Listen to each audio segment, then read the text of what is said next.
Muchas gracias, buenas tardes ya, tiempo de México, ya estamos pasando el mediodía. Vamos a dar inicio pues a esta plática sobre este impulso, como los llamo yo los llamo impulsos, a estos arquetipos que les llama eh, Jung, estos arquetipos, estos, digo yo, impulsos psicológicos que van permeando las historias de los pueblos. Y el día de hoy hablaremos sobre este arquetipo, este impulso que los romanos decidieron llamar Marte. No queda del todo claro la etimología de la palabra, hay varias propuestas, pero que ha llegado pues a nuestros días con este nombre, ¿no? Como Marte. Para diferentes pueblos tuvo diferentes nombres el mismo impulso y sigue presente en la actualidad en forma mitológica en diferentes maneras. Es lo que vamos a analizar el día de hoy. Entonces, originalmente había puesto yo mitología de Marte, dios de la guerra, y después al ir elaborando el material me di cuenta que iba a hablar de varios dioses, es que cambié el subtítulo y me quedé con de mitología de Marte y los dioses de la guerra. Entonces hablaremos pues de estos dioses que dan origen a esta actividad humana, a estos impulsos que dan origen a esta actividad humana, que en sí no es mala, pero que en la parte más desbordada, dijéramos más desordenada, pues se convierte en un desorden, como lo conocieron desde siempre los antiguos. Entonces vamos a dar pues inicio a esta mitología de estos dioses de la guerra. Específicamente, bueno, decíamos este dios Marte. Vemos cómo en todos los pueblos antiguos, venía yo diciendo al principio, aparece por regla general un dios que marca la guerra, que influye sobre la guerra. En ocasiones, inclusive, esta es la deidad principal o tutelar de ese pueblo, de esa nación, dijéramos, de ese grupo humano. Pero por lo general, todas las antiguas mitologías hablan de que existe un impulso que lleva al ser humano a tener que luchar.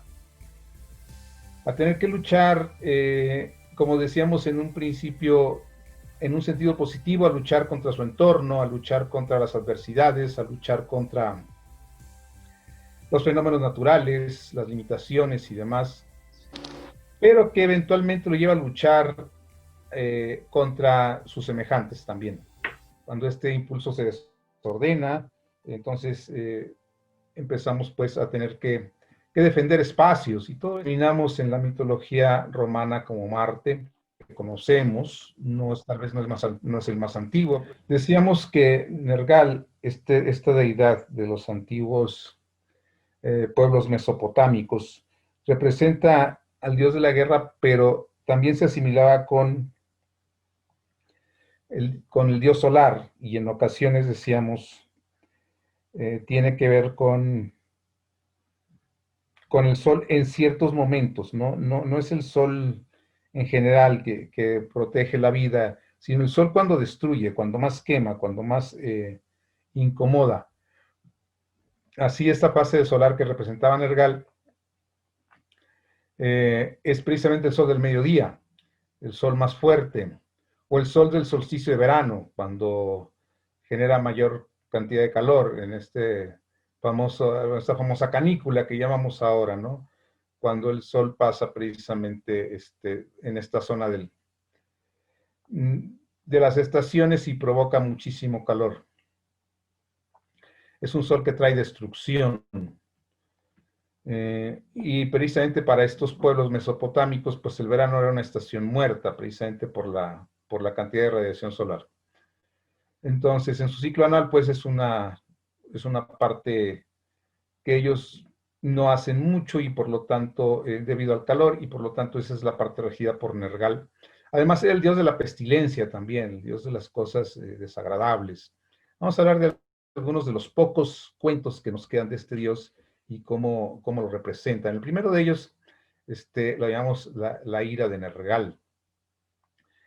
Y simplemente un día dice el cuento, dice la leyenda, dice el mito, que Nergal estaba aburrido, estaba desanimado, estaba sin ganas de hacer nada. Entonces, para activarse un poco, para despertarse, pues decide hacer un ataque, pues, o sea, es así como cuando los países en los últimos, el siglo pasado, por ejemplo, que todavía hay mucho de eso, pues tenían algún problema económico, estaban desanimados, no había actividad, pues iban a hacer una guerra, pues, para activar un poquito la economía. Algo, pues, algo semejante le sucede a Nergal, y decide ir a hacer pleito, decide hacer una guerra, atacar a Babilonia, la ciudad de Babilonia, pero sucede que Babilonia está bajo la protección del gran dios Marduk. Marduk es el equivalente al Zeus de los griegos, al Júpiter de los romanos, este dios protector, grandioso, el mayor dios de la mitología mesopotámica. Entonces Nergal tiene un problema, porque él quiere hacer un problema, quiere hacer una guerra, pero sabe que está protegida esta ciudad. Decíamos pues que Nergal, después de haberse deshecho de Marduk, pues decide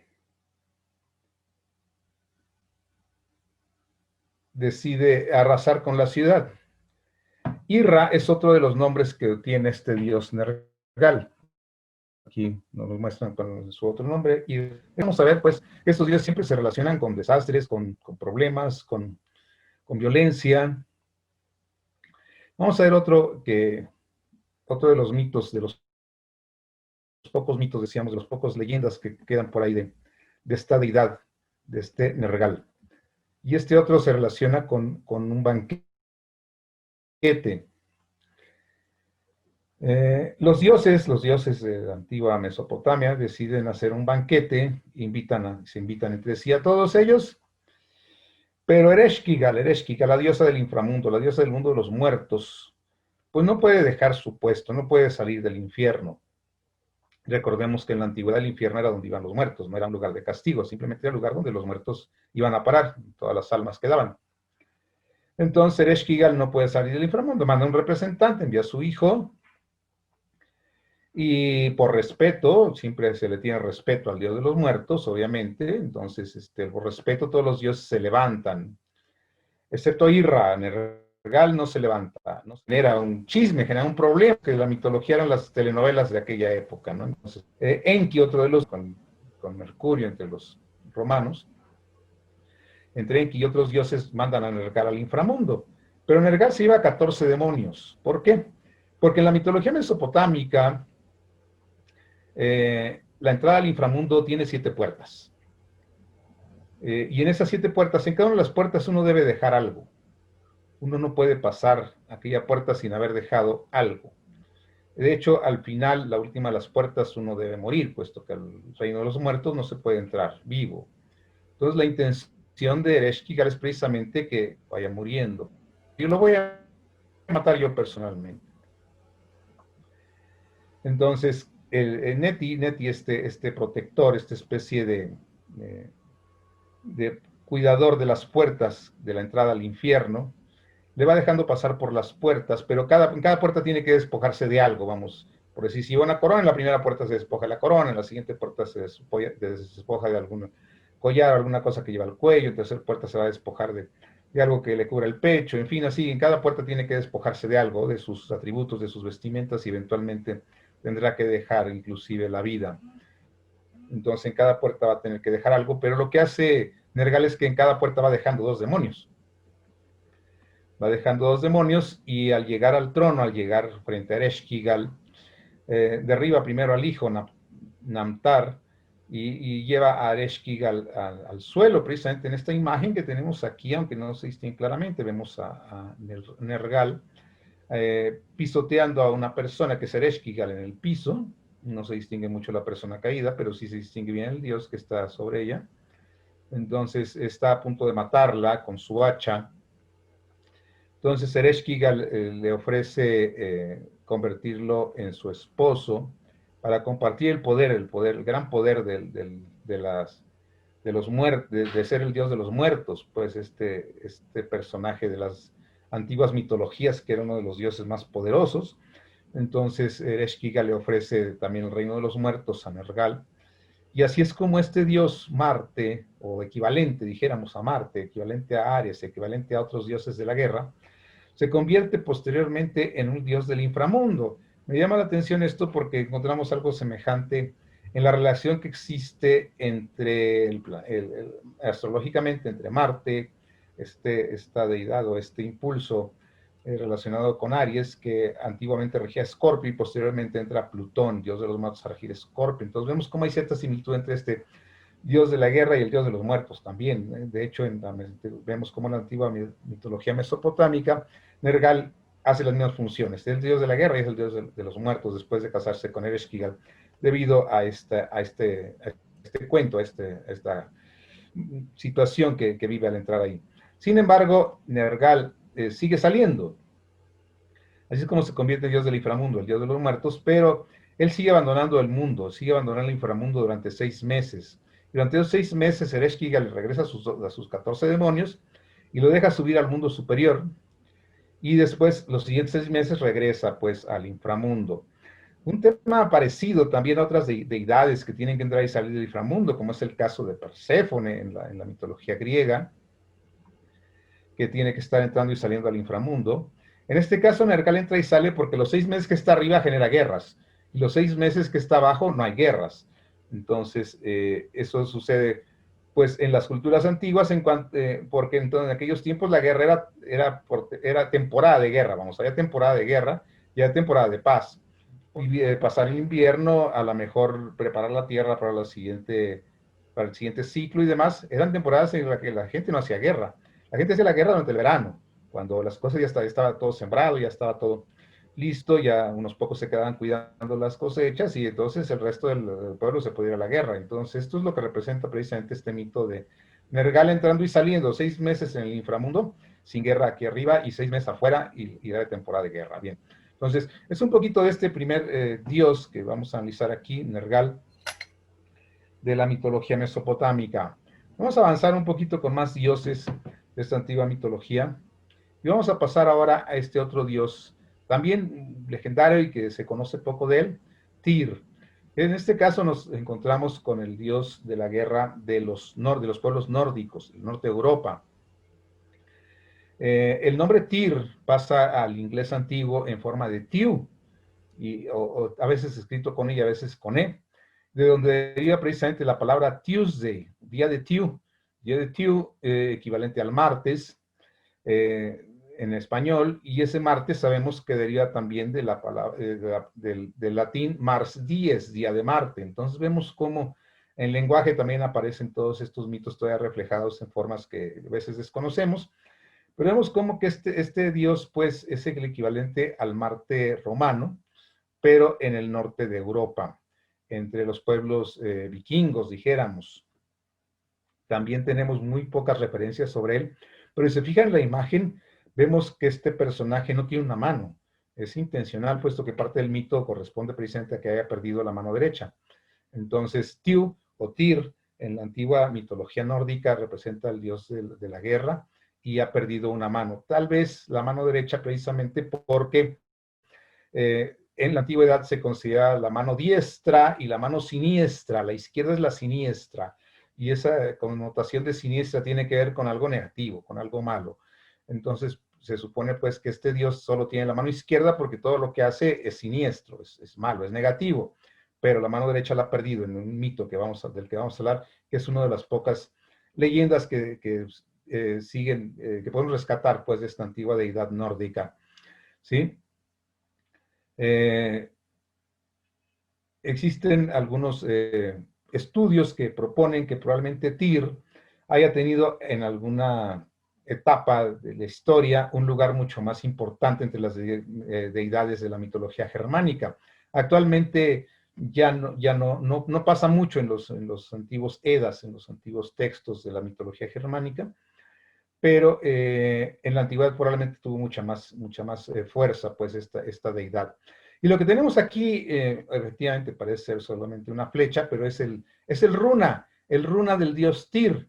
Y me llama la atención porque precisamente este runa del dios Tyr nosotros lo encontramos después reflejado entre los pueblos romanos en ese símbolo que ellos hacen de Marte. Simplemente le ponen el círculo abajo para representar al planeta, y es el planeta de Tiro, el planeta de Tiu, el planeta de Marte, o sea, el planeta representativo de esta energía, de este impulso. Este es el runa que representa al dios Tyr, y que originalmente debe haber sido, bueno, originalmente era una flecha, después se viene convirtiendo en una T, y eventualmente va pasando, o es el equivalente a la letra T de otros idiomas.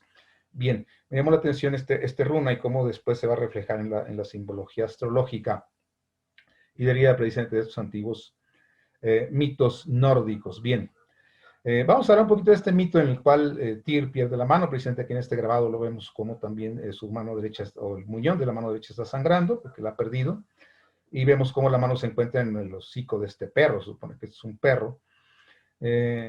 Entonces, para poder atar al lobo, Tyr ofrece la mano en ofrenda, el lobo la muerde, y es cuando logran ya amarrar a este lobo, el lobo Fenrir de la mitología nórdica. Bien, posteriormente nos dice este Ragnarok, este apocalipsis de la mitología nórdica. Este Tyr, además, en la leyenda se le reconoce como hijo de un Jotun. Jotun son los gigantes. El gigante Ymir, en otras leyendas, aparece como hijo del dios Odín. Y Odín es un poco semejante al Júpiter de los romanos. Entonces hay ciertas similitudes en todas estas mitologías. Ymir, por otro lado, es un gigante que también tiene ciertos rasgos que podemos nosotros asignar al dios Júpiter. Ymir es un gigante sabio que es el encargado del Yggdrasil. El Yggdrasil es aquel árbol gigantesco cuyas raíces están en inframundo y cuyas ramas están en el cielo, donde habita Odín, allá arriba, y Ymir habita en el fondo del árbol, siendo una especie de polaridad. Ymir en el fondo y Odín arriba. Este gigante Ymir todos los días toma una copa de la sabiduría, y en algún momento de la mitología Odín baja y le pide que le dé una copa de esta agua de la sabiduría que emana de las raíces del Yggdrasil, de este árbol simbólico, árbol de donde surge esta fuente. Ymir le dice que tiene que sacrificar algo, es cuando Odín sacrifica un ojo. Bien, entonces vemos cómo los dioses nórdicos no son tan todopoderosos como en otras mitologías, son dioses capaces de morir o de tener algunas limitaciones. Odín es tuerto, Tyr es manco, en fin, vemos cómo estos dioses están bastante más humanizados en algunos aspectos, más que en otras mitologías. Bien, vamos a seguir avanzando en otras mitologías de dioses antiguos, y vamos viendo cómo se van relacionando para que al final lleguemos precisamente a Marte, que nos toca analizar el día de hoy. Bien, pero antes de esto vamos a ver otra parte de las antiguas culturas del norte de Europa. En estas sagas del norte aparecen un grupo de guerreros que encarnan de alguna manera esta parte de la energía marciana, esta parte de la energía bélica, y estos guerreros son llamados los Berserker o Ufgensnar. Los Berserker, según las etimologías, podría significar algo como camisa de oso. De ahí esta palabra bear, que después en inglés se convierte en oso. Y la palabra Ulfhednar significa piel de lobo. Entonces, estos guerreros vikingos aparecen en la mitología, aparecen en las sagas como personajes semidesnudos, cubiertos de pieles, que se lanzan al ataque con toda la ira, con toda la fuerza de cierto trance, de cierto perfil hasta psicótico, prácticamente insensibles al dolor. Se menciona que eran fuertes como osos o toros, y que inclusive mordían sus escudos en su histeria, en su trance psicótico, y no había nada que los detuviera. Esta es una imagen precisamente de aquellas sagas en donde aparece este guerrero, precisamente una especie de encarnación o con una piel de oso encima, pues que aparece ahí una imagen parecida a un oso que está atacando. Entonces estos guerreros también forma parte de ese imaginario bélico que corresponde precisamente a esta mitología marciana, ¿sí? Les dice la leyenda que se lanzaban al combate con esta furia ciega, hasta sin armadura o protección, e inclusive hay algunas leyendas o algunas historias que mencionan que se lanzaban al agua desde su drácar. El drácar son estas embarcaciones vikingas, largas, esbeltas, bonitas, que aparecen por ahí en algunas películas o que aparecen ya como legendarias, con sus cabezas de dragón enfrente y demás. Entonces este drácar era la embarcación vikinga y se menciona que estos inclusive saltaban de la embarcación con ganas de entrar en pelea y a veces hasta se llegaban a ahogar, pues porque dentro de su historia no permitían, dentro de su trance no permitían que nadie los apoyara a regresar al barco bien. Entonces, estos guerreros pues encarnan también una parte muy importante de lo que veremos ahorita relacionado precisamente con esta energía marciana, con estos mitos. Bien, obviamente pues la presencia de estos guerreros, imagínenlos en ese trance psicótico, en ese trance que algunos suponen haya sido provocado por hongos del centeno, alucinógenos también, o que estaban intoxicados por belladona, que provoca estados agresivos, o por algunas otras drogas que los hacían insensibles al dolor también. Entonces, de hecho, hay algunas investigaciones que mencionan que ya se han encontrado cuál era precisamente el brebaje que los hacía entrar en estos trances, pero obviamente en este trance pues no conocían amigo ni enemigo, simplemente se iban hacia la violencia, hacia luchar, y esto hacía que pues todo el mundo les temiera. Pero eran una especie de los guerreros de élite de la época, dijéramos, los que se intoxicaban con estas sustancias y después se lanzaban a la guerra de forma insensible, sin ninguna limitación, pues, encarnando precisamente esa energía que después los griegos llamarían Ares. Ya veremos esto un poquito más adelante. Bien. De hecho, esto es algo histórico, no es algo tan mitológico. Julio César en este texto de Belo Gálico utiliza la expresión furor teutonicus al conocer precisamente esta actitud belicosa y heroica, aunque bastante alterada, loca, de estos combatientes germánicos. Bien, los muestra, pues los describe con estas caras pintadas y aullando salvajemente cuando se enfrentaban a los ejércitos latinos, a los ejércitos romanos. Nos vemos como aunque no es propiamente mitológico, pero sí encarna mucho, o podría ser inclusive la raíz de que estos dioses posteriormente aparecieran con estos rasgos que ya tenían precisamente estos guerreros vikingos. Bien, pero no solo, bueno, posteriormente, esto es histórico también, algunos gobernantes del norte de Europa fueron marginando a estos personajes de la sociedad, se prohibió pues que se consumieran este tipo de bebidas, por considerárseles poseídos, ya cuando entraban un poquito a la parte, cuando se empezó a cristianizar toda la parte del norte de Europa, los vikingos se hicieron cristianos, se hicieron al catolicismo y posteriormente empezaron a considerarlos como poseídos. Y algunas leyendas del norte de Europa consideraban que se convertirían estos personajes en hombres lobo. Por eso precisamente se hablaba de que uno de sus nombres quería decir precisamente de la piel de lobo, ¿sí? De ahí surge esta creencia en los hombres lobo, aparece ya en esta saga mitológica del Volsunga, donde Sigmund y su hijo Sinfjotli gruñían y aullaban como lobos durante los combates, tal vez intoxicados con estas sustancias. Entonces vemos cómo toda esta influencia, todo este impulso de, de Marte o de la guerra, este impulso bélico, pues se va presentando mucho en los seres humanos en diferentes culturas y va encarnándose en este personaje, en estas deidades, en este caso en estos guerreros también. Bien, pero no solo en Europa, no solo en el viejo continente existían los dioses de la guerra, también en América los tenemos. Vamos a ver algunas deidades de acá de América del Nuevo Mundo. Entre ellos tenemos a Bichama, dios de guerrero de los incas, Ekchuaj de los mayas, que es precisamente el que aparece en esta imagen. Ekchuaj lo vemos con su labio colgado, su labio inferior colgado. Lo vemos de negro, que era para los mayas el color de la guerra.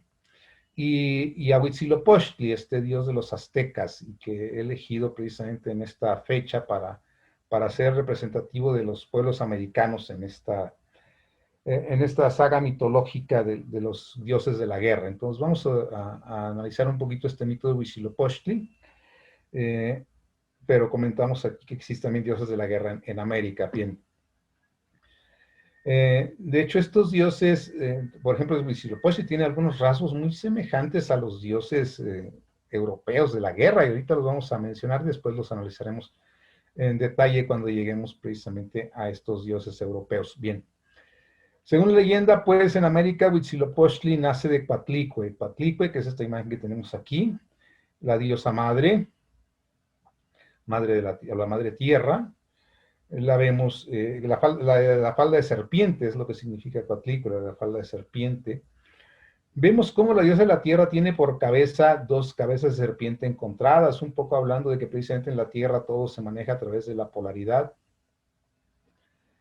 Bien, y nos dice el mito que Coatlicue se encontraba barriendo su casa, pero pues Coatlicue es la madre tierra, entonces estaba barriendo su casa, y queda embarazada cuando se topa con una bola de plumas o de algodón, según otras leyendas, y estas plumas son azules, este algodón es azul, y había caído del cielo, en esta sierra de Tolán, es un equivalente al Tula, que nosotros conocemos, esta tierra mítica de los antiguos toltecas. Entonces, ahí es donde Coatlicue queda embarazada de manera milagrosa. Volvemos a ese tema de las vírgenes embarazadas, que no es nada nuevo en la historia y en la mitología. Queda embarazada. Y cuando queda embarazada su hija, que es Coyolxauhqui, dijéramos, mete ciertos chismes por ahí, o sea, empieza a hacer un poco de ruido, empieza a hacer algo de grilla, diríamos nosotros, empieza a meter algunos malos pensamientos en sus hermanos, sus 400 hermanos, que representan precisamente las estrellas. Van pues subiendo estas Coyolxauhqui y sus hermanos para matar a Coatlicue, y Huitzilopochtli, que está en su vientre, le dice: no temas, que yo te voy a proteger. En ese momento nace Huitzilopochtli, toma esta arma mitológica, el Xiuhtli, la serpiente de fuego, tal vez relacionado un poco con el relámpago, con el rayo, y fácilmente mata a las estrellas, mata a sus 400 hermanos y a su hermana Coyolxauhqui. Posteriormente la avienta por este cerro de Coatepec, y al ir cayendo se va desmembrando. Aquí tenemos precisamente la Coyolxauhqui desmembrada, vemos cómo los brazos y las piernas están separados del tronco, y así es como este dios nace precisamente guerreando, pues este dios azteca nace guerreando y se convierte posteriormente en el dios tutelar, el dios más importante de la cultura mexica, del pueblo mexica. Es al cual se le hacían las ofrendas en el templo mayor con dos templos arriba, uno dedicado a Huitzilopochtli y otro a Tlaloc, dios de la lluvia. Entonces, precisamente el objetivo de estos sacrificios que se hacían a Huitzilopochtli en la parte alta del templo eran precisamente para mantener al sol funcionando, puesto que Huitzilopochtli, además de ser un dios guerrero, es un dios solar. Entonces, volvemos a esta idea que ya hemos visto anteriormente en Nergal, un dios guerrero y un dios solar. Ahora termina el mito diciendo que Huitzilopochtli toma la cabeza de su hermana, la arroja al cielo y la convierte en la luna, convirtiéndose posteriormente en el dios solar. Bien, vemos cómo los dioses guerreros en un principio, en algunas mitologías, aparecen asimilados a los dioses solares, y cómo también hay algo relacionado con el lado izquierdo, con ese lado negativo, que pues como se entendía en aquellas mitologías, en aquellas épocas, como decíamos, el lado siniestro, a diferencia del lado diestro, que es el lado derecho. Bien. En un poquito de mitologías antiguas en diferentes pueblos, tanto de Europa como de América. Y vamos a pasar ahora ya a lo que nos ocupa el día de hoy, que es precisamente esta deidad que los griegos conocieron como Ares. Ares es este dios de la guerra, de acuerdo con los griegos. Parece provenir la palabra del lenguaje dórico, ara, que nuevamente representa algo maligno o indigno o inclusive una maldición. De hecho, Ares para los griegos era considerado una maldición. ¿Le hacían templos a Ares? Sí, pero los mantenían cerrados también. Un poquito semejante a aquello de Nergal, ¿no? Que estaba un tiempo arriba y otro abajo. Los pueblos de la comunidad griega lo que hacían era los helenos, como se llamaban ellos a sí mismos en aquella época. Los helenos mantenían los templos de Ares cerrados, los mantenían cerrados todo el tiempo y solo los abrían cuando se desataba la guerra. Entonces invocaban la protección de Ares, pero fuera de eso mantenían los templos cerrados. La guerra no era deseable, no ha sido deseable nunca, y por lo tanto se considera aquí desde la etimología como una maldición o como algo indigno. Bien. Para los griegos, Ares era un dios violento, era un dios sin ningún tipo de modales. Recordemos un poquito a Nergal también, que no tiene los modales para levantarse cuando llega el esposo de Ereshkigal, el hijo de Ereshkigal. Es violento, es agresivo, no tiene nada bueno para ofrecer al pueblo. Ares no tiene nada bueno. Esa parte que encarna todo lo negativo del impulso marcial, ¿sí? Esa ira descontrolada. Homero lo describe como de 90 metros, muy velludo, gritón, desarreglado, peleonero, y era uno de los 12 dioses olímpicos. De hecho, en la Ilíada, Homero narra una parte en la que le dice Zeus, eres el más odiado de todos mis hijos, y vamos, que Júpiter tenía hijos, tenía muchísimos hijos, y sin embargo no te expulso del Olimpo porque eres mi hijo, precisamente. O sea, esa dualidad que aparece en estas deidades de la guerra y que es muy frecuente, ¿no? De que al final de cuentas no lo podemos eliminar, pero tampoco es algo que nosotros queramos aceptar del todo. Bien. Eh, como nos dice, ya comentamos un poquito de aquí, de lo que decía Homero, que su talla es sobrehumana, es bastante musculoso, bastante fornido, profiere gritos horribles, y simboliza un poquito a esos guerreros vikingos que veíamos hace rato y ese ardor combativo, y goza pues de la matanza y la sangre. Ya veíamos a Nergal también arrasando por ahí a Babilonia simplemente porque estaba aburrido. Entonces vemos cómo todo esto va enlazándose en los antiguos mitos y vamos viendo cómo no son ajenos los cuentos de una tradición a otra. Entonces, Ares, pues, para los griegos, inclusive para sus propios creadores, para los propios griegos, no era un impulso muy sano, no era un dios muy querido, era un dios que tenía que aceptarse, vamos por decir algo, era un mal necesario, Ares. No era algo a lo que le estuvieran rindiendo un culto todo el tiempo. Sí, vamos a ver un poquito de cómo es que surge Ares y por qué tiene esta naturaleza de Ares. Y decíamos que un día amaneció Zeus con un fuerte dolor de cabeza y le pidió a su hermano Hefesto que fuera y le abriera la cabeza. Hefesto sube con su hacha, le parte la cabeza en dos. Aquí no hay problema, puesto que los dioses son inmortales. Entonces, descubren que su dolor de cabeza es causado porque dentro de su cabeza está Palas Atenea. La conocemos actualmente más como Minerva, sobre todo por allá en Guadalajara. Entonces, esta Minerva, esta Palas Atenea, surge de la cabeza de Zeus sin intervención femenina. Entonces, es la diosa de la sabiduría, pero también de la guerra, en cierta forma, ¿no? Entonces, Hera, la esposa de Zeus, se siente agredida, se siente molesta, puesto que Zeus se ha metido en sus terrenos, en sus territorios. O sea, Hera es la diosa de la fecundidad, de la procreación, del hogar, de la familia, y Zeus da luz a una diosa sin intervención femenina, y entonces es una transgresión a las leyes de la naturaleza, y Hera se molesta. Esta protectora del hogar, de la maternidad, se molesta. Entonces, y también por cierta envidia que tiene, cómo es que él puede hacer algo sin intervención. Entonces se aleja y se va a refugiar a este templo consagrado a Cloris. Cloris después para los romanos es Flora, la diosa de las flores y de los jardines, efectivamente. Entonces, Hera se va con esta diosa y le pide consejo, le dice, bueno, ¿qué hago yo? ¿Cómo lo puedo hacer?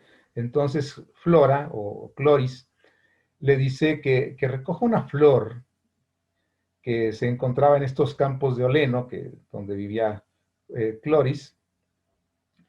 Hera va hacia los campos, ve la flor, ve que es la flor más bonita que jamás haya visto, y no se da cuenta de que no es otra cosa que Zeus, pero en forma de flor.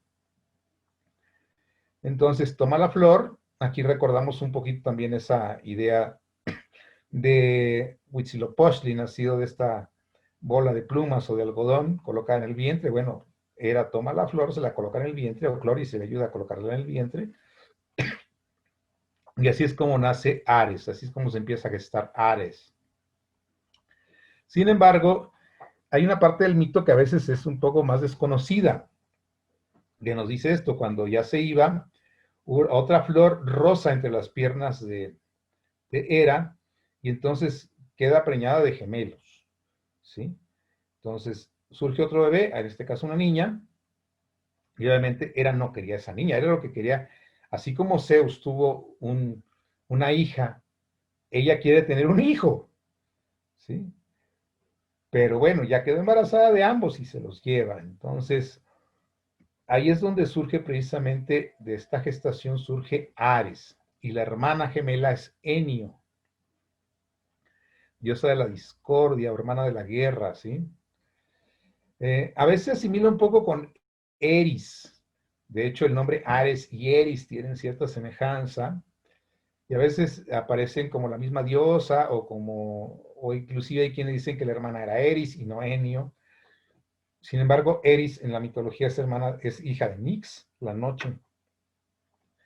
Pero bueno, son diosas de la discordia, tanto Enio como Eris. Eris es la famosa diosa de aquella leyenda de la manzana que genera la guerra de Troya. Entonces, bueno, Enio, esta otra diosa, acompañaba de repente a Marte también en su carro de combate, en su cuadriga, la acompañaba para las guerras, y inclusive se le menciona como una de las muchas amantes de Ares.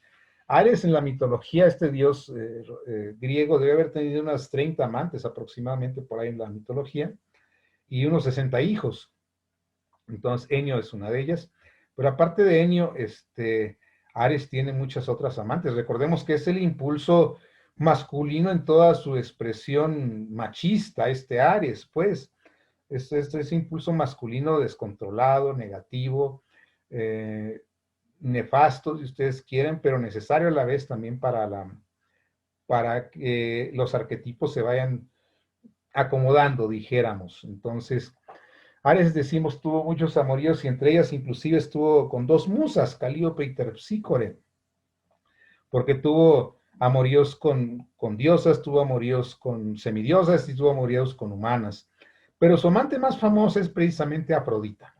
Y aquí tenemos esta pintura de Botticelli, en donde vemos a Ares, que vemos cómo Ares, o este impulso ariano o Ares, este impulso descontrolado de lo masculino, solo puede quedar satisfecho después de haber sido apaciguado, ya sea a través del placer, como el caso aquí lo demuestra, que vemos aquí a Venus muy radiante y vemos a Ares totalmente dormido, totalmente vencido, precisamente después del placer, después del amor, después del acto sexual.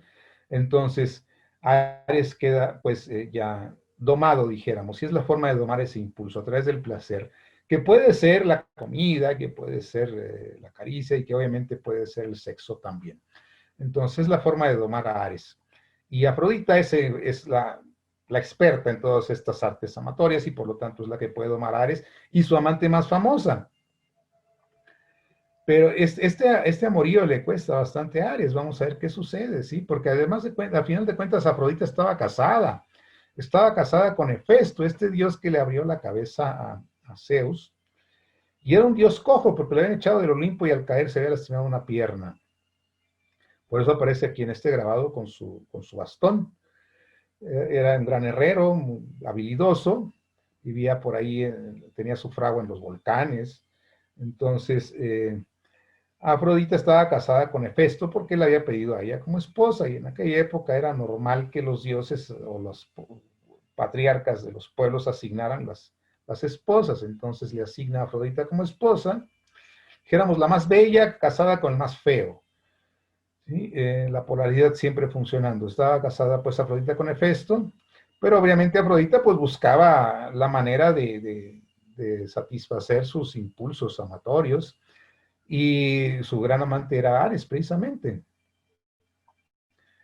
Esto es algo, no es más, los arquetipos no son más que reflejo precisamente de los impulsos humanos. Entonces vemos como ese impulso masculino pues se va a buscar aliar con ese impulso femenino de alguna manera siempre.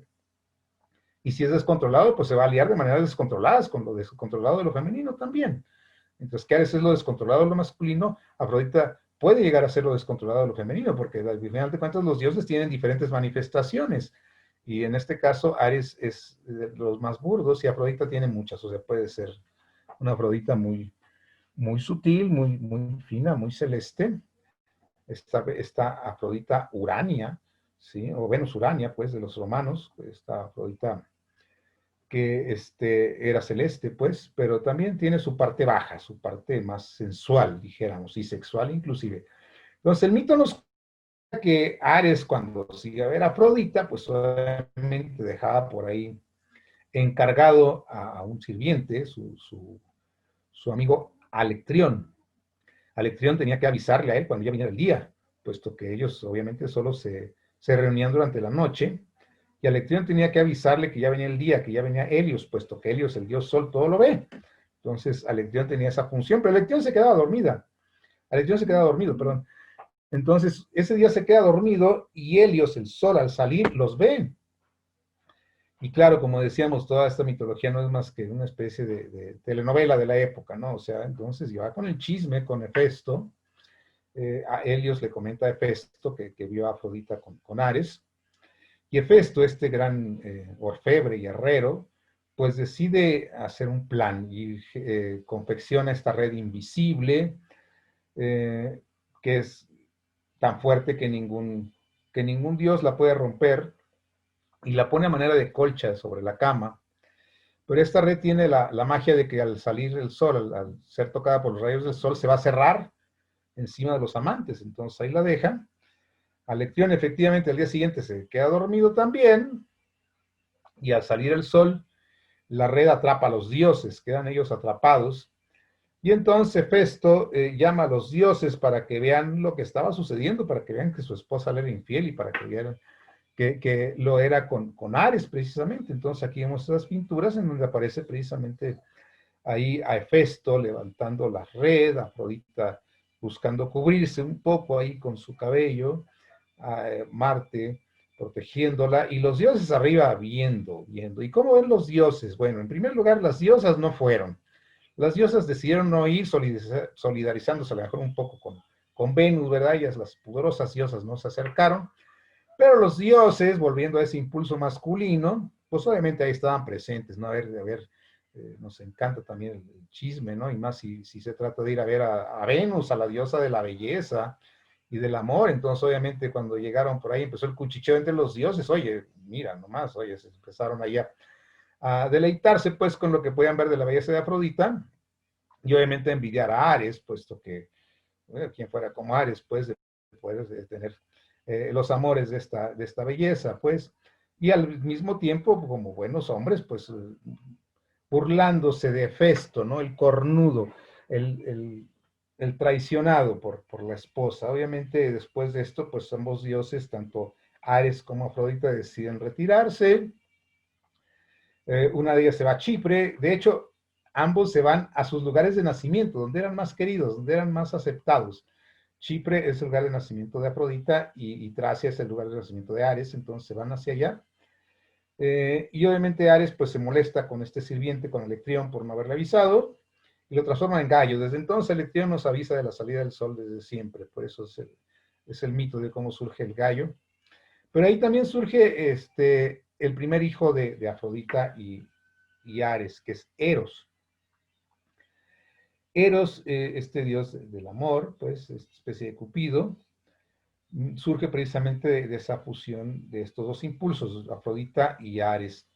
Tendrían más hijos, pero el primero de ellos precisamente es Eros. De hecho, sus hijos fueron estos dioses, los eran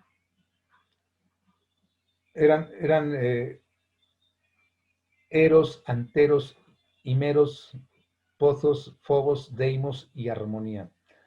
De estos Fobos y Deimos, los famosos hijos de Marte con Afrodita que los seguían en sus batallas, Fobos el miedo y Deimos el dolor o la pena, que obviamente pues acompañan a todo lo que son estas actividades violentas, todo lo que es la guerra. Entonces Fobos y Deimos pues acompañaban siempre a Ares en sus batallas y como decíamos también de repente por ahí lo acompañaba su hermana gemela y amante,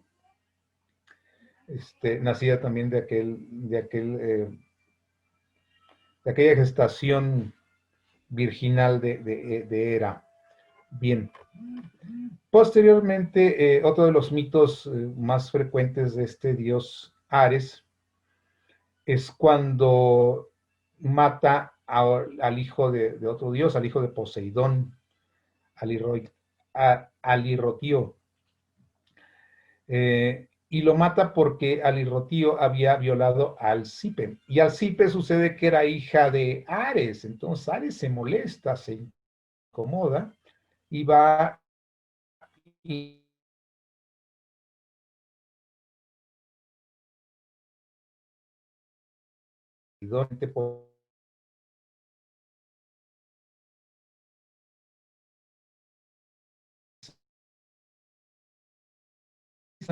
uno de los símbolos más importantes de esta antigua ciudad griega.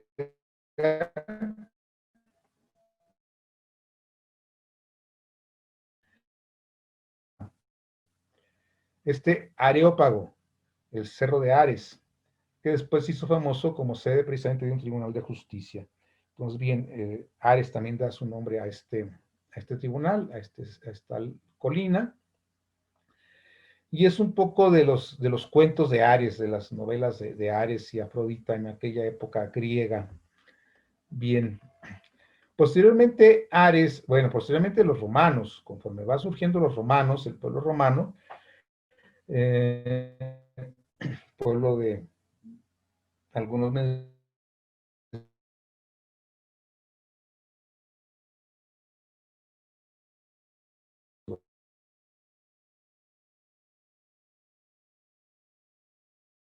su auge, con su existencia, necesita demostrar que es un pueblo elegido por los dioses. Entonces, al no tener ellos mucho de una mitología propia y al ser vecinos ahí del pueblo griego, pues asimilan en gran parte toda la mitología griega. Y de ahí se supone que Marte, el Marte romano no es otra cosa que una modificación del Ares griego. No es tan simple realmente, no es tan simple. Hay algunos dioses que sí son meramente copias de los griegos, pero no es el caso de Marte. Marte tiene otra categoría entre los romanos. Entre los griegos ya decíamos que era un dios despreciable inclusive por su propio padre. Entre los griegos. Entre los romanos, aquí la cosa cambia, ¿sí? No podemos decir que Marte sea un Ares romanizado, ya que es una deidad que ya los romanos ya tenían. Era el dios protector de algunos pueblos, como los sabinos y los etruscos, y patrón de ciudades. Y se cree, aunque no todos están de acuerdo, que el nombre podía derivar precisamente del etrusco maris, antes del surgimiento de Roma. No todos los filólogos están de acuerdo con esta etimología, pero bueno, es una posibilidad de que haya surgido de ahí el nombre de Mars, que es como lo llamaban los romanos.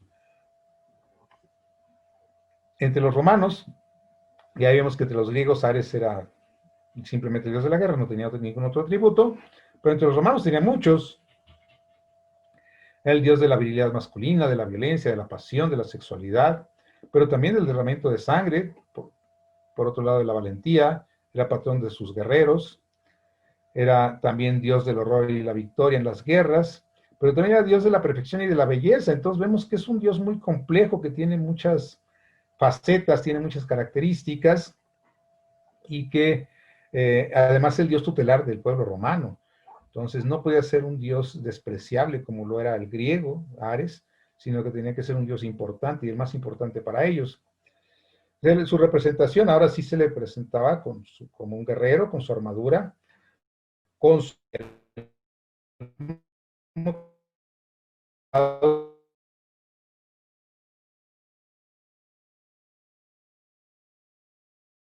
dijera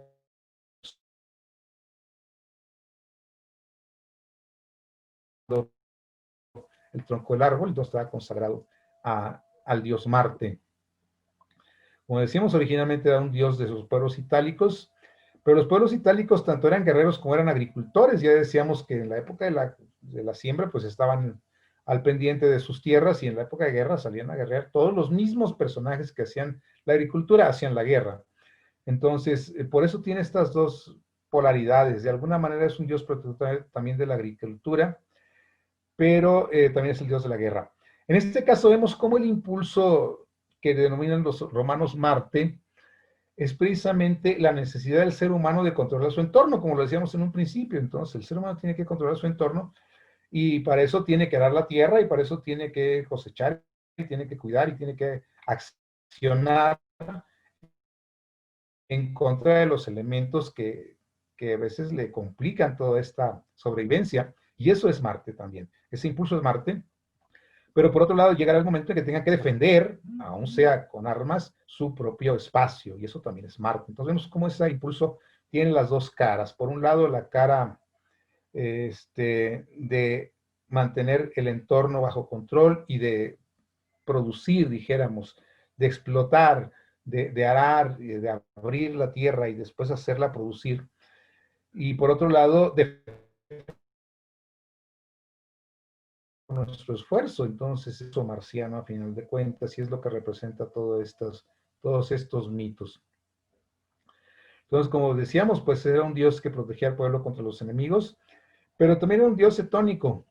Esto es un dios asociado a la tierra. Los dioses tónicos son aquellos que están asociados con la tierra, que viven la tierra, que protegen la tierra, y por lo tanto era protección física y espiritual de los cultivos. También se le tenía asignado pues esa función de proteger los cultivos, no solo en forma guerrera, sino en forma espiritual también. Entonces vemos pues una faceta un poco más amplia y más compleja de esta deidad marciana entre los romanos. Bien, pues con esto estamos ya concluyendo esta presentación de los dioses de la guerra, pero vamos antes de terminar a ver algunos últimos detalles. Marte, por ejemplo, era también considerado padre de Rómulo, el creador precisamente de la Roma. Y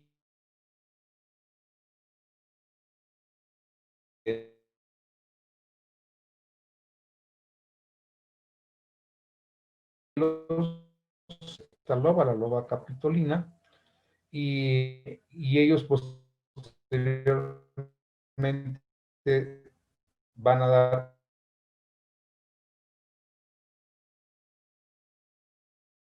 con Rómulo y Quirino, perdón, Rómulo era, junto con Júpiter y Quirino, era protector de la ciudad de Roma, y era hijo de Marte también.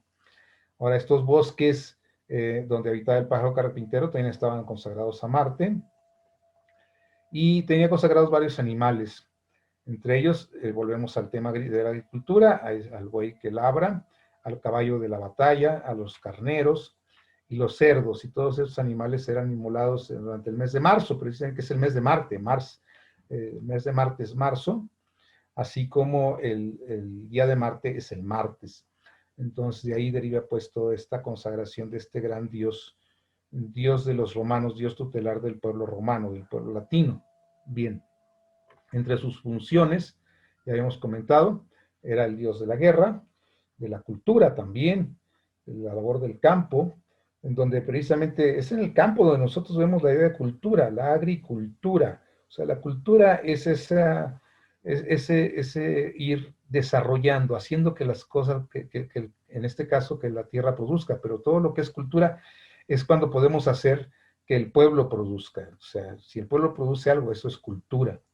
Sí, también es el dios de la primavera, su mes es marzo, precisamente, el mes de la primavera, el dios de la primavera, y de la energía viril, de la virilidad, y es protector de la vida en los campos. Bien, entonces algunos rasgos generales de estas deidades, pero sin embargo, no todo queda ahí, no todo queda nada más en la antigüedad, o sea, estos son los mitos como se nos presentaron, los arquetipos, cómo se caracterizaron en la antigüedad, pero en la antigüedad los arquetipos eran caracterizados de forma de dioses, tenían una jerarquía, tenían un respeto, inclusive se supone que el hecho de que en la antigüedad eh, los, los dioses tuvieran sus cultos, tuvieran sus sacrificios, tuvieran eh, toda esta serie de fiestas, de festividades, en donde la gente les rendía este respeto, hacían que las culturas antiguas fueran menos complejas respecto a los temas emocionales y psicológicos. Nuestra cultura ha perdido todo eso. Entonces, actualmente requerimos mucho de la terapia, requerimos mucho de la psicología, requerimos mucho de las catarsis, porque no tenemos esas salidas sanas que tenían los antiguos en todo este culto a los dioses. Y ahora los arquetipos se han manejado de una manera diferente, y los nuevos arquetipos en la modernidad, porque siguen surgiendo, surgen del inconsciente colectivo, pero los arquetipos van a surgir en, a través de las mitologías modernas, y las mitologías modernas no son otra cosa que superhéroes y villanos, que no son más que los reflejos de esos antiguos dioses. Entonces, ese arquetipo de la violencia desmedida o de esa posibilidad de controlar nuestro entorno de manera heroica, también van a aparecer en el siglo XXI, y en el siglo XX se fueron gestando para cobrar fuerza ahora en el siglo XXI. Y estos ahora son dados, decimos, como superhéroes o supervillanos. Entonces son los antiguos dioses o demonios de las mitologías antiguas. Pero el arquetipo sigue surgiendo. No se ha perdido, lo seguimos teniendo dentro de nuestra propia psique y tiene que encontrar alguna manera de manifestarse. Como decimos, al haber perdido esa conciencia del contacto con lo sagrado, con lo trascendental, entonces el arquetipo surge de una manera muy mundana, de una manera muy, vamos, muy profana, no hay nada divino en esto, ¿sí? Pero simplemente es un arquetipo surgiendo de manera no consagrada, pero sí de una manera que de alguna manera refleja los mismos impulsos humanos que no han desaparecido, seguimos siendo los mismos humanos sin importar la época. Bien, entonces en el caso de este impulso de la ira descontrolada, este Ares de los antiguos griegos, lo vemos ahora reflejado en personajes como este Hulk de la modernidad, este doctor, gran científico y gran, vamos, que lo representan con todas las cualidades, dijéramos, deseables en una persona inteligente, una persona que es capaz de desarrollar cosas y demás, es decir, de influir en su entorno de una manera científica, que también es una parte que tiene que ver con este mismo arquetipo del impulso de controlar el entorno, pero que le cuesta mucho trabajo socializar, le cuesta mucho trabajo estar en público y demás. Entonces, es una característica mucho de Marte. Marte no se le facilita eso de las relaciones humanas. Y lo mismo sucede con este personaje creado por, si no me equivoco, por Stan Lee, este doctor Bruce Banner, que no tiene esa posibilidad de tener una vida social, pero que es un gran científico, pero que sometido a estrés saca ese monstruo, el Hulk que lleva adentro, y que no es otra cosa que el Ares antiguo de los griegos, que todo lo quiere aplastar, todo lo quiere destrozar, todo lo quiere arreglar con la violencia, ¿sí? Entonces vemos también pues cómo su fuerza se incrementa conforme más enojado esté, y al final de cuentas su descripción pues es la misma de Ares, es un salvaje furioso. ¿Sí? Entonces vemos pues cómo los arquetipos siguen surgiendo aún en la modernidad y en nuestros o el equivalente a la mitología moderna, dijéramos. Pero esa es una de las facetas. La otra faceta también se va a aparecer precisamente en estos cómics, en estos personajes, pero de una manera mucho más controlada, ¿sí? En este caso, a través del Capitán América, otro guerrero, otro impulso reflejado precisamente en esta masculinidad, en esta agresividad. Vemos cómo lo muestran como un super soldado, que precisamente pues esa es la característica de los dioses de la guerra, ¿no? Son super soldados, super guerreros, pero es un patriota, en este caso exalta la parte más positiva del arquetipo marciano, pues en donde es un patriota que lucha, que originalmente surge luchando contra las potencias del eje, el eje nazi japonés y italiano de la Segunda Guerra, y que lucha por mantener estos ideales, pero se encuentra totalmente fuera de época. Entonces, de alguna manera, decíamos, esos arquetipos van a surgir de alguna forma en los inconscientes humanos y se van a manifestar y por lo tanto van teniendo éxito, como en su momento lo tuvieron también las religiones basadas en estos mismos arquetipos en forma de dioses. Bien, es un poquito un análisis rápido, muy somero de lo que es el impulso marcial, el impulso masculino en ambas facetas, tanto su faceta descontrolada como su faceta de honor y de trabajo. Ya seguramente, o si no lo han visto, posteriormente verán los arquetipos femeninos, en el caso de Venus, por ejemplo, o de la Luna, así como el Sol y Marte representan los arquetipos masculinos. Y obviamente, pues también son estos impulsos que todos tenemos, o sea, no porque sean masculinos están exclusivamente limitados a la parte macho, a la parte hombre, ¿no? Es un arquetipo que todos llevamos dentro y que obviamente como arquetipo pues, se va a representar como masculino por ser la parte donde más se descontrola de estas maneras o donde más se ha encarnado, pues, a lo largo de toda la historia. Bien, con esto concluyo pues esta breve presentación respecto a los arquetipos marciales, a los arquetipos que decíamos esta mitología de Marte. Y les agradezco su participación. Dejamos abierto ahorita un rato para preguntas. Si ustedes gustan hacer un poquito de dinámica con esto, pues con todo gusto trataré de contestar algunas de sus inquietudes. Bien, Francisco, ¿tenemos algo por ahí?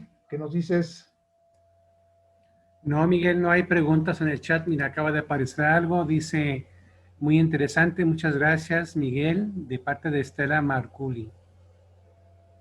Bien, pues gracias a todos ustedes por su participación, por su atención. Espero que esto les sirva un poquito más para entender ese impulso que todos los seres humanos vivimos y que a veces nos lleva a la violencia, a veces nos lleva a la destrucción, a veces nos lleva al desorden, pero que al final de cuentas tiene sus dos caras. Ese lado de necesitar también tener cierto control y cierto dominio sobre nuestro entorno en forma positiva, o cierto control y cierto dominio sobre nuestros semejantes en forma negativa. Bien, pues creo que parecen que levantaron por ahí algunas manitas. Y Adelante. Luis Enrique Gámez, adelante. Sí, buenos días, Miguel, ¿cómo estás? Muy bien, ¿verdad? Hola. Te Bien, veo bien, muy bien. gracias. Para ser dinámico esto que nos acabas de dar, que muchas gracias, ¿no? Muy ilustrativo de principio a fin y con mucha información muy buena, ¿eh? Entonces, yo lo que quiero saber es cómo lo relacionan a Marte y qué relación existe también con Plutón, pues, porque ahí lo relacionaban con Aries y lo relacionaban también con Escorpio. Entonces, si nos pudieras ampliar un poquito ese punto para que nos aclararas eso, por favor. Sí, cómo no, mira, en la antigüedad solo se conocían 7 planetas, o bueno, 5 planetas y el Sol y la Luna, que es con lo que se hace la astrología. Y los griegos hacen una distribución muy armónica, muy bella de los planetas en los signos. y asignan como regente de Aries y de Escorpio a Marte, al igual que asignan como regente de Tauro y de Libra a Venus. Entonces, eventualmente la ciencia descubre que hay más cuerpos celestes, descubre a Urano, descubre a Neptuno, y descubre originalmente a Plutón, pero como representante de una cantidad de piedras impresionante que está en aquella zona del sistema solar, originalmente descubre a Plutón. Probablemente no sea ni siquiera el más grande de todos esos cuerpos, pero es el primero en ser descubierto. Y los astrólogos rápidamente le asignan a Escorpio. Bien. Mitológicamente vemos cómo el impulso marciano, el impulso marcial, nos lleva a querer controlar el entorno exterior. ¿Sí? Pero para los antiguos, ese impulso marcial se podía utilizar también hacia adentro, y no solo controlar lo de afuera, sino controlar lo de adentro. En Escorpio es interiorizado el impulso. Entonces, cuando se descubre Plutón y vemos cómo hay cierta semejanza, en Nergal es muy obvia, o sea, es el dios de la guerra y es el dios del inframundo. Ahí está sintetizado los dos impulsos, o sea, cómo ese impulso puede ir hacia afuera y puede ir hacia adentro y transformarnos a nosotros en el inconsciente. Pero Plutón afina un poquito más con este impulso de transformación inconsciente, de transformación interior, y queda asignado a Plutón. Al final de cuentas, son impulsos que nos permiten, uno, controlar la parte externa, mi entorno, Marte, y el otro, controlar mi parte o transformar mi parte interna, Plutón. Y es ahí donde encontramos la afinidad de estos dos impulsos. De hecho, se habla de que Plutón sería una especie de Marte sublimado o una octava superior de Marte, al igual que Neptuno lo es de Venus o que Urano lo es de Mercurio, pues en cuanto a que si solo tenemos 7 niveles vibratorios dentro de una escala, que hemos definido así, porque tenemos una escala de 7 niveles vibratorios, dijéramos a lo mejor por definición meramente, en donde están los 7 planetas. Entonces, si encontramos nuevos planetas, lo que hacemos es que no modificamos la escala, no ampliamos una escala 9, sino que decimos, ok, la escala se mantiene en 7, pero hay otras octavas, es decir, así como en la música, o sea, tenemos un do en una octava y tenemos otro do en otra octava. Cuando se acaban las 7 notas, entonces vuelve a aparecer el do, porque la escala se repite, pero con un nivel superior. Entonces, eso es lo que sucede con estos impulsos, que al final de cuentas vamos descubriendo más posibilidades y vamos viendo cómo no forman parte más que del mismo espectro, pero en otro nivel. Entonces, es lo que se ha dicho respecto a estos impulsos de Marte y Plutón. Bien. ¿Algún otro? Sí, tenemos Ruth Lugo está solicitando la palabra. Adelante, Ruth. Bueno, buenos días. Pues muchas gracias por la clase, profesor Miguel Aranda. Yo tengo una duda. ¿Cómo se refleja Marte en la casa 1 en conjunto con la Luna, con el signo de Piscis, de una hija mía? Bueno, Marte, astrológicamente Marte en la casa 1 siempre va a indicar personas que quieren controlar su entorno, a veces de maneras muy violentas, por lo general, porque Okay. antes de que la persona madure y pueda controlar su impulso, y madure no quiere decir que cumpla años, quiere decir que madure. Hay quienes lo hacen muy jóvenes y hay quienes no lo hacen nunca. Pues va a mostrarse en forma violenta. Marte en casa 1 siempre va a mostrarse en forma violenta. Eventualmente se puede manifestar en forma de personas dinámicas, activas. En este caso, si está la Luna, pues probablemente las reacciones sean muy inconscientes y al sentirse agredida reaccione de maneras pues muy reactivas, o sea, actúe siempre defendiendo su entorno, defendiendo su seguridad. La Luna requiere mucha seguridad. Entonces, es una manera en que puede manifestarse eso. Ok, gracias, maestro. Bien, tenemos una pregunta de Alicia Betancourt. Ella menciona que tiene Marte en casa 2, en Géminis. ¿Qué dice? Bueno, en este caso, la casa 2 tiene mucho que ver con lo que nosotros sentimos que es muy valioso. Entonces, Marte en casa 2 quiere decir que la persona considera muy valioso su necesidad de defender, de defenderse, de defender su entorno, de defender lo suyo, y lo hace de forma verbal porque está en Géminis.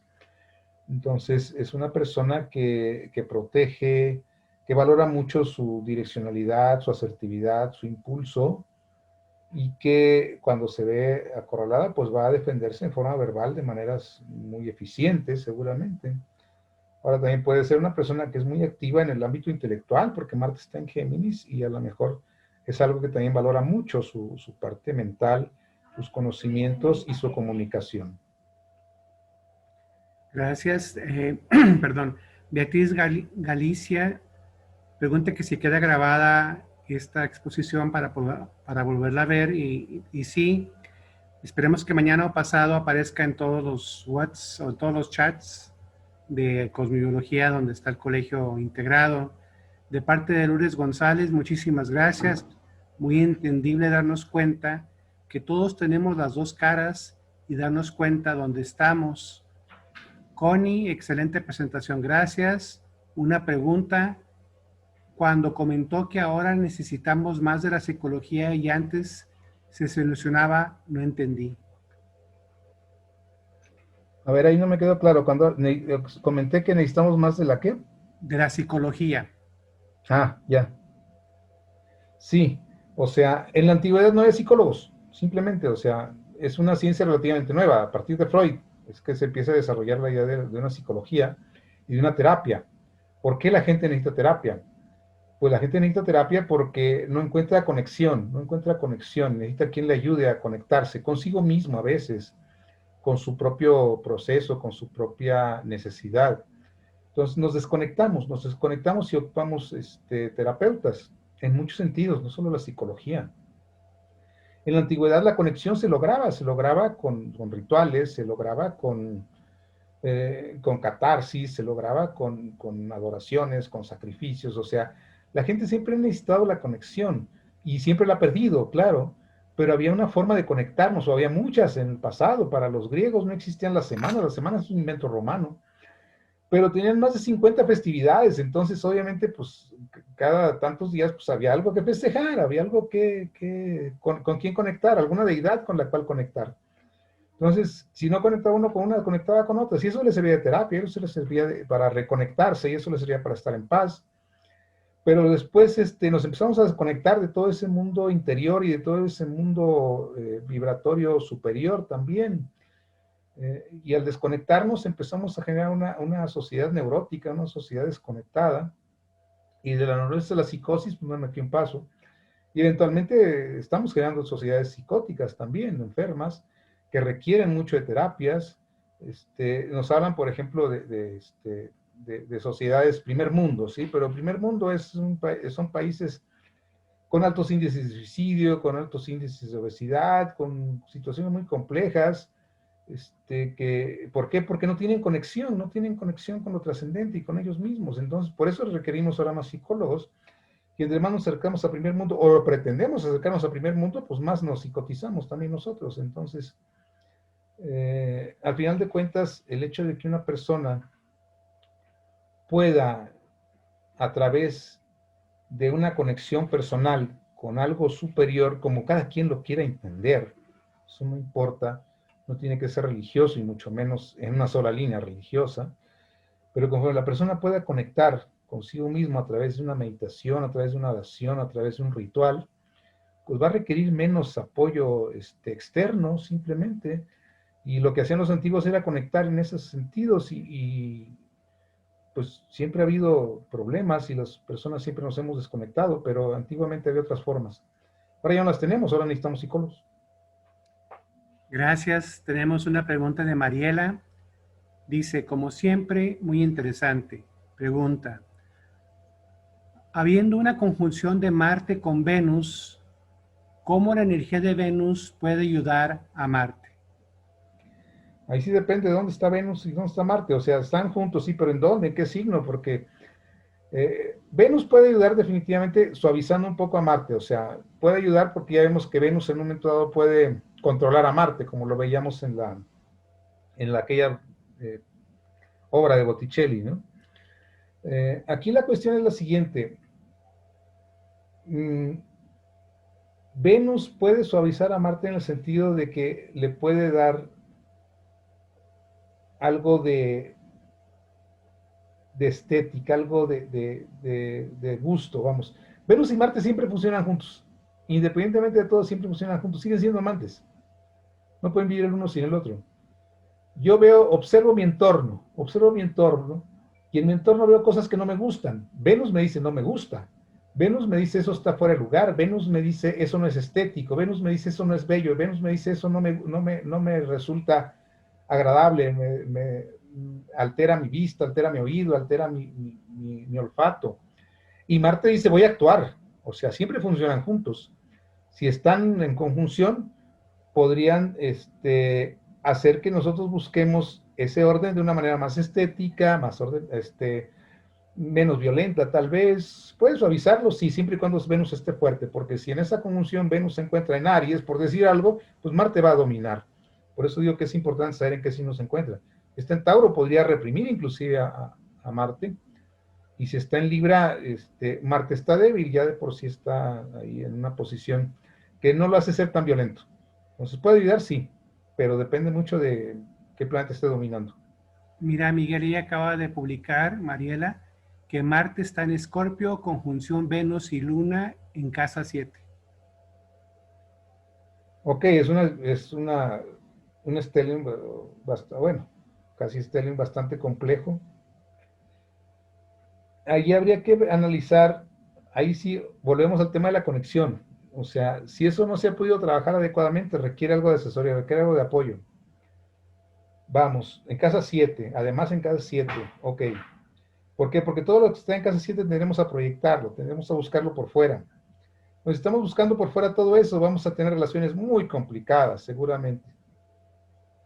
Por eso digo que requiere un poquito de integración. Hay que darnos cuenta, tomar conciencia de nuestras necesidades. Marte es muy fuerte ahí, las reacciones pueden ser muy violentas. Puede haber necesidades inconscientes a satisfacer que a veces buscan satisfacerse en formas no sanas, relaciones complicadas o relaciones de codependencia. Hay situaciones complejas ahí, o sea, creo que sí se requeriría una asesoría más personal. Ok, gracias. Tenemos otra pregunta de Zulay Toro Vivas, que ya está en Venezuela. Dice que tiene a Marte en casa 6 en conjunción con Mercurio y Neptuno en Escorpio. Ok, interesante conjunción. En casa 6 puede generar, si no se desahoga toda esa energía a través del servicio, a través del trabajo, puede generar enfermedades definitivamente. El casa 6 es una zona débil para la salud. Probablemente están en Escorpio, me imagino, ¿verdad? Sí. Correcto. Entonces, ahí también ese es el tipo de personas que después son las que se quedan a trabajar cuando ya todo el mundo se retiró, siempre están haciendo sacrificios, Neptuno ahí es fuerte, y la energía es alta también, pero de repente también se va mucho la energía y nos podemos enfermar aparentemente de la nada, porque Marte ahí se puede drenar toda la energía a través de la preocupación o a través de la necesidad de control. Hay que tener un poquito de cuidado. Escorpio siempre es delicado en cuanto a la parte psicológica y hay que profundizar pues en el resto de la carta para ver en qué forma se puede ayudar ahí. Sobre todo, dónde está Plutón, sería útil, probablemente esté en Leo, por las fechas que me dan, Leo en Virgo. Entonces,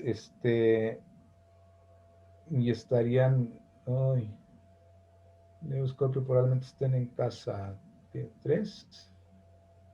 En casa 3, habría que ver qué pasa con la comunicación, qué es lo que nos está expresando y que después nos puede enfermar. Sí, habría que checar eso. Gracias. Tenemos una pregunta de Lolita. ¿Me podrías decir cómo actúa Marte en Capricornio en casa 4? Está en oposición con Júpiter en casa 10 en Géminis. Por favor. No, Marte en Capricornio está excelente porque es su mejor posición astrológica. Obviamente una persona muy activa respecto a todos los temas familiares, pero ahí siempre los dilemas en esos casos es de que, ¿qué hago? O sea, ¿me dedico a trabajar con la familia o me dedico a trabajar en mi proyecto personal y lograr una actividad o una profesión, que es el Júpiter de casa 10? O me absorbe mucho la actividad externa o me absorbe mucho la actividad familiar. Es el dilema generado por la oposición. Pero Marte en Capricornio en la casa 4 es bien para la familia, o sea, la persona se dedica mucho a trabajar por el tema familiar y a defender mucho a la familia. Tenemos otra pregunta de Ruth Lugo. Dice, ¿cómo se refleja Marte en la casa 10 en Tauro, conjunción con el Sol, y Mercurio en la misma casa 10 y signo de Tauro? Ok, bueno, Marte Sol en casa 10, pues lo que hace es una persona ambiciosa, o sea, naturalmente ambiciosa, pues está en Tauro. Eh, Logros, búsquedas, trabajo por lograr reconocimiento, por lograr dejar alguna huella en el mundo. No tiene nada de malo, o sea, la ambición como en un sentido positivo, en un sentido a lo mejor de poseer, pues porque está en Tauro. No es una buena posición para Marte estar en Tauro, pero hace a las personas muy trabajadoras. Es muy trabajadora esa conjunción. Tenemos una pregunta de Samara Estefanía. ¿Cómo se manifiesta la energía marciana en la mujer? Ok, muy interesante. Eso me gusta. La energía marciana en la mujer se manifiesta en lo que nosotros estamos viendo en nuestros días. Mujeres empoderadas, mujeres que toman conciencia de sus capacidades, que saben que son capaces de actuar sobre su entorno, que no son actores pasivos en la historia y en la sociedad que nos ha tocado vivir. Personas dispuestas a hacer cambios, a trabajar, a ser protagonistas de la historia, de sus historias personales, de sus historias sociales. Entonces, cualquier tipo de... Marte siempre tiene que ver, decíamos, con nuestra necesidad de cambiar el entorno. Entonces, toda la lucha sana hacia la conquista de equidad en los géneros es un reflejo mucho de Marte en la mujer. Estoy completamente a favor de todo esto, pero lo que siempre les pido a las mujeres es que ellas nos digan cómo lo hacen las mujeres, no que quieran imitar cómo lo hacemos nosotros. Simplemente, o sea, que ellas nos orienten, nos digan, ok, femeninamente esto se hace así. No importa lo que hagan, pero que nos digan cómo lo hacen las mujeres. Y eso es Marte. Eso es Marte en el sentido femenino, porque cuando la mujer quiere convertirse en una caricatura del hombre, entonces se hace un macho femenino. Y esas, ahí andan defendiendo cosas de una manera violenta, de una manera tratando de sobajar lo masculino, de hacerlo parecer menos. No se trata de que nos haga parecer menos, se trata de que entiendan que somos dos caras simplemente de lo mismo, de lo humano, y que los hombres hemos perdido mucho el rumbo de la parte sensible femenina, y que nos enseñen a hacer las cosas de forma femenina, simplemente. Esa sería la manifestación más clara de Marte en la mujer. Hacer las cosas a la manera de ellas. Y eso nos va a enriquecer a todos. Muchas gracias, correcto, de acuerdo, gracias, gracias. Ok, tenemos una pregunta de Lourdes González. Tengo a Marte en casa 10, signo Libra, Marte en Libra en casa 10. Venus está en casa 12 en Sagitario, que es mi signo. O sea, como que un sextil por ahí. Ok. Marte está bien en casa 10, es una casa natural para Marte, es una buena casa. Hace a las personas trabajadoras y, como digo, ambiciosas. El problema aquí es el Venus, que lo dispone y que está en Sagitario. Entonces puede hacer la persona inconscientemente demasiado ambiciosa y a lo mejor puede faltar un poco de tacto para trabajar en el ámbito social. Libra tiene que ver con lo social y Marte ahí no ayuda mucho y Venus en Sagitario menos, porque Sagitario es demasiado directo, demasiado franco y a veces le hace falta ese tacto diplomático de Libra, ¿no? Entonces ahí no ayuda mucho Marte ahí en cuestiones de relacionarse con los demás en su búsqueda por alcanzar algo. Si al final de cuentas la casa 10 es algo que queremos alcanzar. Como digo, no es algo que sea peyorativo, que sea negativo, todos queremos alcanzar algo. Y eso es lo que representa la casa 10 y Marte ahí nos hace trabajar para alcanzarlo. Lo que pasa es que con ese Venus inconsciente acá en la casa 12 podría hacerse de maneras a lo mejor un poco agresivas o a lo mejor un poco con falta de tacto, diría yo. Gracias. Tenemos una pregunta de Zulay Toro Vivas. Me imagino que es un hijo o algo, otra hija. Dice, Marte en casa 1 en conjunción con Neptuno en Libra. Ok. Marte conjunción Neptuno. Es algo interesante esta conjunción. O sea, por un lado es el guerrero y por otro lado es el místico. Entonces puede indicar a una persona que en su vida haga estas ideas, ¿no? De ser un guerrero místico, de ser un guerrero espiritual, de querer luchar por cosas muy elevadas, pero igual puede convertirlo, o sea, en un sentido negativo podría dar una idea de mesianismo, ¿no? Porque eso es ya descontrolar un poquito las cosas y sentirse que está por encima de otros o querer dominar a otros, pues está en casa 1 y se puede sentir con ese poder. Por otro lado, también puede hacer que de repente la persona tenga muchos altibajos en su energía. Marte en casa 1 da de por sí mucha energía, pero con Neptuno ahí, de repente, de simples preocupaciones, uno se siente ya desganado por estar consumiendo mucha energía en cosas que no son de mucha utilidad. Otro lado puede ser también, Neptuno en casa 1 hace a la persona muy distraída, y entonces en este caso esa distracción puede hacerla que se accidente regularmente por estar distraído. O sea, Marte genera algún tipo de violencia y Neptuno ahí confusión. Entonces, violencia y confusión no son buenas recetas. Hay que trabajar mucho con esa conjunción para darle un sentido más constructivo. Puede inclinarnos por cosas no muy útiles para el propio desarrollo personal. Gracias. Catalina, tengo el Sol y Marte en conjunción en la casa 7. Ok, volvemos al tema de casa 7. Les digo que todo lo que está en casa 7 es algo que nosotros no vemos. No nos damos cuenta que lo tenemos, lo andamos buscando por fuera. Entonces, ahí hay una necesidad de buscar una pareja, pues, que represente estos dos impulsos, tanto el Sol como Marte. Entonces puede, en un sentido negativo, se puede conseguir una pareja violenta, una pareja agresiva, que no necesariamente tiene que ser golpeadora, o sea, puede ser una violencia psicológica, una violencia económica, otro tipo de violencia. Es el riesgo que se corre con esa conjunción en casa 7.